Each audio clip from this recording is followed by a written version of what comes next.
What's up, guys? Mr. Mom. Bringing it at you on a Monday, guys. Quick video, quick little update on the little cherry shrimp grow out tank here. Got a lot of Java moss in here. I mean, that's all I have in here, short of that little temple plant that I've just got floating in there for now, because it's just a different structure for the shrimp to crawl around on. Even in the grow out tank, I want them to be happy. So, bunch of Java moss. You guys can see it's just, you know, it's just basically carpeting the bottom of this, short of what I have bundled up.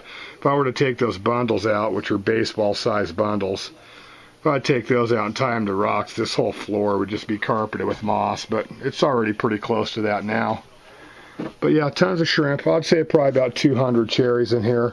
And Slim Tim, actually, you're probably going to get that one right there. And I'm going to send you out a few of these shrimp, guy. A few of these wicked cherries. And I mean, you can see how red they are. We're not playing any games, guys. Look at that one peeking up over the leaf. We see you, dude. But yeah, and then, you know, if everything goes good, I might, you know, set some of these up for sale, guys. You know, give them away for cheap. I've talked about this before, but either way, I'm not going to get all in that. But here's the tank that they're coming out of, one of them. I've actually got 3 cherry shrimp colonies right now. This is just the biggest one and the one that's dedicated to the shrimp. And it's in my laundry room. Right underneath there, I'm going to set up another 10-gallon for the bumblebees. And then down there on the bottom, I'm going to be running a mono shrimp and start breeding a monos. I have to have actually 2 tanks to breed a mono shrimp, because you have to have a freshwater tank and you actually have to have a brackish water tank that's a little bit salted, so you can put the pregnant females in there when they lay their eggs and stuff. The larvae, from what I understand, don't hatch unless they're in like brackish, saltish water. So yeah, so I'm going to get some shrimp breeding out. I like shrimp. I don't know. I do it because I like them. I can sell them locally and stuff like that too. So I'm just the shrimp guy, people. You know how I roll. Let's go take a look at the Pearlweed real quick, and then we'll cut it off. Alright, guys, 40 gallon. Just want to talk about the Pearlweed real quick, guys, and how I'm getting it to carpet here, if you don't already know.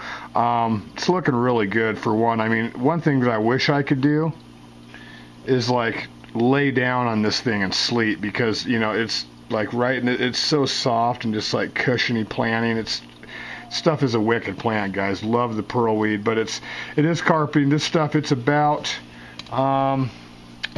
it's probably about 2 inches. It's between 2 and 3 inches tall right here. And what I'll do is you can see it's fairly uniform right now. I got it cut fairly square, and I just cut it, same as J Flesh tanks. Cut it, plant it. You know, I got it plugged over here, the clippings. Got some more clippings actually sitting up there in the plants, but yeah, I'm really liking the way the Pearlweed's coming along, though. And it happens fairly quick, but it stays really, I like to have it real nice and thick in the carpeting areas, and I'm really liking what all this is doing.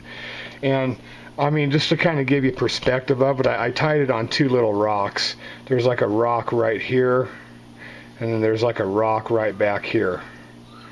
And that's how I started. I tied it tightly. Well, not real tight, but, you know, fairly tight to 2 rocks. Because the fish, when I tried to just plant it in there on its own, the fish were getting it up and everything. So you can see it even purling a little bit, which is awesome. Just pure awesome. But anyway, it's just on 2 little rocks, and then, you know, it just spreads out on its own. You can see down here, it's starting to come out this way, and it's starting to go out in the back here too. But it is starting to come out here.